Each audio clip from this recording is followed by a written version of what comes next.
plays video games all day and his wife is fed up. Hey, what's up? All of a sudden my autofocus decided it wanted to start working for a living. I wanted to make a video on the subject of ZENYATTA because even after his January nerfs, his pick rate is exactly where it was before. We're going to be going through what are essentially the Cliff Notes versions of what makes Zen strong, when should I play Zen, and when will Zen stop seeing his current pick rate.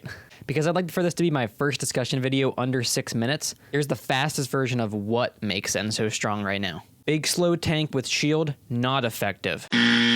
So players use fun speedy ball or epic feat man. This means that fights are decided by which team does bigger owies before the other one. And monk robot owie output really high, plus orbs mean lots of big owies. So next, when do you play Zen? He's certainly not the pick all of the time, especially in lower elo comps, but you'll certainly want to pick him with damage heavy comps that don't really need burst healing. He's particularly effective with comps that can make use of both of his orbs, like Tracer, Echo, and Ball. This is due to them normally being outside of normal support range, except for Ana, and also being able to make use of Discord orbs and jump on the targets. And as a catch-22 for that, this is also the reason he's not very effective in lower elos, because lower elo teams don't have the communication necessary to jump on those targets together. He'll also not be good against an enemy team that can properly engage in quick brawls, so like a Ryan Zarya with a good Lucio that know how to use amp, just because before he can even break barriers and shield, they'll already be on him killing him, and he also can't really run away. Finally, he won't be quite as effective with Mercy when the enemy is running Winston Hammond in that instance, just because at that point it kind of just becomes which team trades backlines first, and it's probably going to be your team. Before I talk about the final point, don't forget to smash the subscribe. Hey guys, Jeff from the Overwatch team here. Do not subscribe to WinkyPicard. I think you guys are really going to like this change the team put out.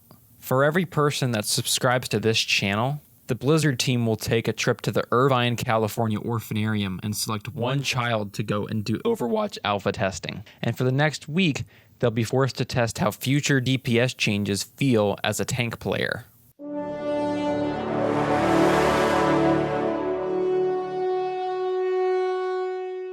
On to the final point. So when will Zen's pick rate fall? The current philosophy seems to be getting main tanks back into the meta, just based off how the experimental card is currently with the Orisa changes that I sincerely hope to not go through. Even if these specific changes do go through, or another change for main tank shield tanks, Zen will still be pretty strong. Because as I said, the extra owies he puts out are kind of too good to say no to. He's really only going to be leaving the meta when we see a return to longer, less pokey fights. I honestly have no idea how this could come about. It would require some pretty big changes to the current meta characters, or to Ryan and Lucio and stuff like that. And reiterating on that, if Speedy Brawl makes a return, like I said, if those two characters get changed, Zen will probably go away. Or finally, which I see as being more likely, if Zen receives a nerf oriented more directly towards his effectiveness. That's pretty much it. If you have any questions, don't forget to leave them in the comments below.